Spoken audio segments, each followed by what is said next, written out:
രാജാക്കന്മാരുടെ 1-ാം പുസ്തകത്തിൽ 11-ാം അധ്യായം. സോളമന്റെ അധപ്പതനം. സോളമൻ രാജാവ് അനേകം വിദേശ വനിതകളെ പ്രേമിച്ചു. ഫറവോയുടെ മകളെയും മോവാബ്യർ, അമ്മോന്യർ, ഏദോമ്യർ, സീദോന്യർ, ഹീത്യർ എന്നീ അന്യവംശങ്ങളിൽപ്പെട്ട സ്ത്രീകളെയും ഭാര്യമാരായി സ്വീകരിച്ചു. നിങ്ങൾ അവരുമായി വിവാഹബന്ധത്തിൽ ഏർപ്പെടരുത്, അവർ നിങ്ങളുമായി. അവർ നിങ്ങളുടെ ഹൃദയങ്ങളെ തങ്ങളുടെ ദേവന്മാരിലേക്ക് വശീകരിച്ചു കളയുമെന്ന് അവരെക്കുറിച്ച് കർത്താവ് അരുൾ ചെയ്തു. സോളമനാകട്ടെ അവരെ ഗാഢമായി പ്രേമിച്ചു. അവന് രാജ്ഞി സ്ഥാനമുള്ള 700 ഭാര്യമാരും 300 ഉപനാരികളും ഉണ്ടായിരുന്നു. അവർ അവന്റെ ഹൃദയം വ്യതിചലിപ്പിച്ചു. സോളമന് വാർദ്ധക്യമായപ്പോൾ ഭാര്യമാർ അവന്റെ ഹൃദയത്തെ അന്യദേവന്മാരിലേക്ക് തിരിച്ചു. പിതാവായ ദാവീദ് ദൈവമായ കർത്താവിനോട് വിശ്വസ്തനായിരുന്നതുപോലെ അവൻ അവിടുത്തോട് പരിപൂർണ വിശ്വസ്തത പാലിച്ചില്ല. സോളമൻ സീദോന്യരുടെ ദേവിയായ അസ്താർത്തയെയും അമ്മോന്യരുടെ മ്ലേച്ഛവിഗ്രഹമായ മിൽക്കോമിനെയും ആരാധിച്ചു. അങ്ങനെ അവൻ കർത്താവിന്റെ മുൻപിൽ അനിഷ്ടം പ്രവർത്തിച്ചു. തന്റെ പിതാവായ ദാവീദിനെ പോലെ അവൻ കർത്താവിനെ പൂർണ്ണമായി അനുഗമിച്ചില്ല. അവൻ ജെറുസലേമിന് കിഴക്കുള്ള മലയിൽ മൊവാബ്യരുടെ മ്ലേച്ഛവിഗ്രഹമായ കെമോഷിനും അമ്മോന്യരുടെ മ്ലേച്ഛവിഗ്രഹമായ മൊളേക്കിനും പൂജാഗിരികൾ നിർമ്മിച്ചു. തങ്ങളുടെ ദേവന്മാർക്ക് ധൂപാർച്ചന നടത്തുകയും ബലി സമർപ്പിക്കുകയും ചെയ്തിരുന്ന എല്ലാ വിജാതീയ ഭാര്യമാർക്കും വേണ്ടി അവൻ അങ്ങനെ ചെയ്തു. 2 പ്രാവശ്യം പ്രത്യക്ഷനാവുകയും അന്യദേവന്മാരെ സേവിക്കരുതെന്ന് ആജ്ഞാപിക്കുകയും ചെയ്ത ഇസ്രയേലിന്റെ ദൈവമായ കർത്താവിൽ നിന്ന് അവൻ അകന്നു പോവുകയും അവിടുത്തെ കൽപ്പനകൾ പാലിക്കാതിരിക്കുകയും ചെയ്തതിനാൽ അവിടുന്ന് അവനോട് കോപിച്ചു.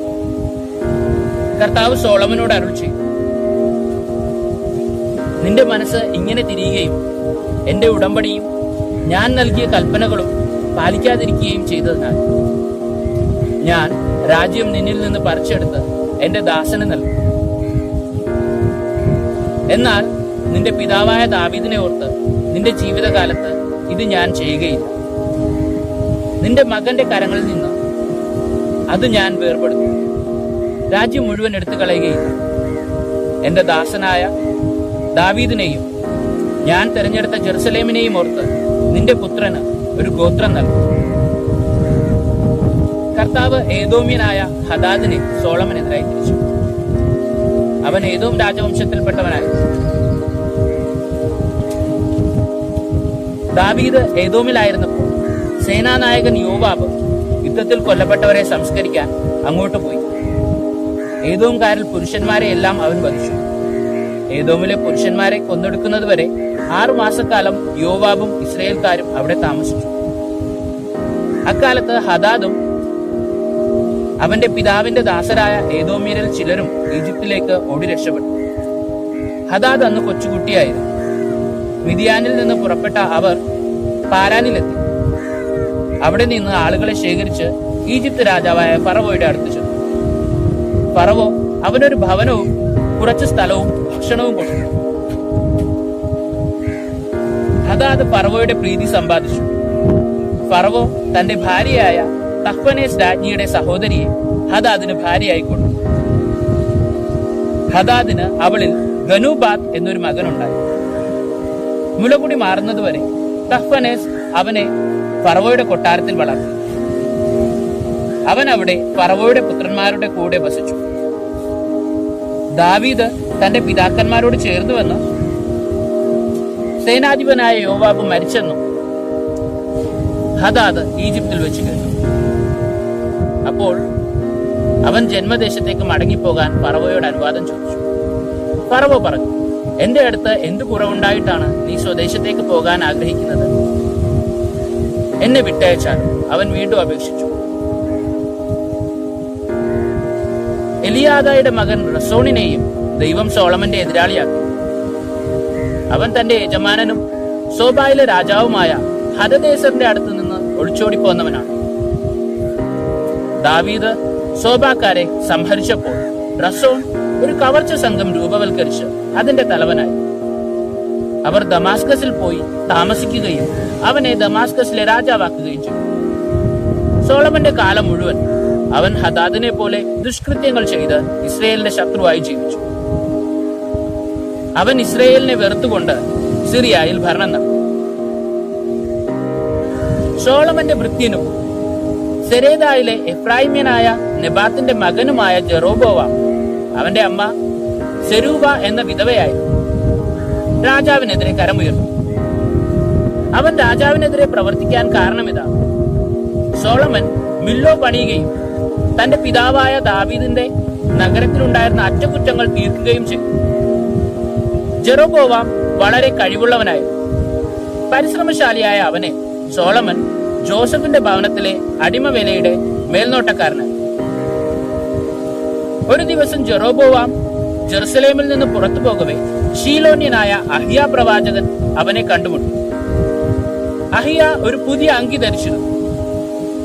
ആ വെളിമ്പ്രദേശത്ത് അവർ ഇരുവരും മാത്രമേ ഉണ്ടായിരുന്നുള്ളൂ. അഹിയ താൻ ധരിച്ചിരുന്ന പുതിയ അങ്കിയെടുത്ത് 12 കഷ്ണങ്ങളായി കീറി. അവൻ ജെറോബോവാമിനോട് പറഞ്ഞു, 10 കഷ്ണം നീ എടുത്തുകൊള്ളുക. ഇസ്രായേലിന്റെ ദൈവമായ കർത്താവ് അരുൾ ചെയ്യും, ഞാൻ സോളമന്റെ കയ്യിൽ നിന്ന് രാജ്യമെടുത്ത് 10 ഗോത്രങ്ങൾ നിനക്ക് തരും. എന്റെ ദാസനായ ദാവീദിനെ ഓർത്തും ഇസ്രായേലിലെ എല്ലാ ഗോത്രങ്ങളിൽ നിന്നും ഞാൻ തെരഞ്ഞെടുത്ത ജെറുസലേം നഗരത്തെ ഓർത്തും അവന് ഒരു ഗോത്രം നൽകും. അവൻ എന്നെ മറന്ന് സീദോന്യരുടെ ദേവി അസ്താർത്തയെയും മോവാബ്യരുടെ ദേവനായ കെമോഷിനെയും അമ്മോന്യരുടെ ദേവനായ മിൽക്കോമിനെയും ആരാധിച്ചു. അവൻ തന്റെ പിതാവായ ദാവീദിനെ പോലെ എന്റെ മാർഗത്തിലൂടെ ചരിച്ച് എന്റെ മുൻപിൽ നീതി പ്രവർത്തിക്കുകയോ എന്റെ കൽപ്പനകളും നിയമങ്ങളും അനുസരിക്കുകയോ ചെയ്തില്ല. എങ്കിലും രാജ്യം മുഴുവൻ ഞാൻ അവനിൽ നിന്ന് എടുക്കുകയില്ല. അവന്റെ ജീവിതകാലം മുഴുവൻ ഞാൻ തെരഞ്ഞെടുത്തവനും എന്റെ കൽപ്പനകളും നിയമങ്ങളും അനുസരിച്ചവനും എന്റെ ദാസനുമായ ദാവീദിനെ ഓർത്ത് ഞാൻ അവനെ രാജാവായി നിലനിർത്തും. എന്നാൽ ഞാൻ അവന്റെ പുത്രന്റെ കയ്യിൽ നിന്ന് രാജ്യമെടുത്ത് 10 ഗോത്രങ്ങൾ നിനക്ക് തരും. എങ്കിലും എന്റെ നാമം നിലനിർത്താൻ ഞാൻ തെരഞ്ഞെടുത്ത ജെറുസലേം നഗരത്തിൽ എന്റെ മുൻപിൽ എന്റെ ദാസനായ ദാവീദിന് സദാ ഒരു ദീപം ഉണ്ടായിരിക്കാൻ അവന്റെ പുത്രന് ഞാൻ ഒരു ഗോത്രം നൽകും. ഞാൻ നിന്നെ സ്വീകരിക്കും. നീ ഇസ്രായേലിന്റെ രാജാവായി യഥേഷ്ടം ഭരണം നടത്തും.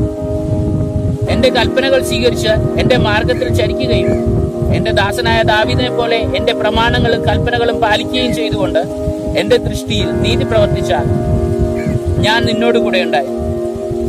ദാവീദിനെ പോലെ നിനക്കും സ്ഥിരമായൊരു ഭവനം ഞാൻ പണിയും. ഇസ്രായേലിനെ നിനക്ക് നൽകുകയും ചെയ്യും. ദാവീദിന്റെ അനന്തര തലമുറകളെ ഇങ്ങനെ ഞാൻ പീഡിപ്പിക്കും.